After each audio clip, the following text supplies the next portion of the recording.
பிறக்கிறதுக்கு அப்படிங்கிறது ஒரு ஃபார்முலா மாதிரி இருக்குன்னு வச்சுக்கோங்களேன். இந்த பூமிக்கு வந்த பின்னாடி இந்த பூமியை பழகறதுக்கு கூட அது கொஞ்சம் நாள் எடுத்துக்கும். அதுக்காக தான் நாம பார்க்கிறோம். குழந்தைங்க பிறந்த உடனே நிறைய தூங்குவாங்க. ஏன் அப்படின்னா இந்த பூமியில எப்படி வாழணும், எப்படி இருக்கணும், இந்த சூழ்நிலைகள் என்ன அப்படிங்கிறத பழகிக்கிறதுக்காக. ஆனா அதுவும் ஒரு மெடிடேஷன் ஸ்டேஜுமோன்னு எனக்கு என்னமோன்னு சொல்லிட்டு எனக்கு தோணுது இப்ப வந்துட்டு. சோ அப்படி வந்துட்டு அவங்க நல்லா தூங்குவாங்க.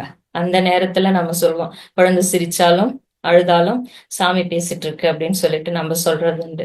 ஏன்னா அவங்க பாடி அண்ட் மாஸ்டர்ஸ் அவங்க கிட்டேயே இருந்து எப்படி இருக்கணும், எப்படி செய்யணும் அப்படிங்கறதெல்லாம் அவங்களுக்கு வழிகாட்டுவாங்க.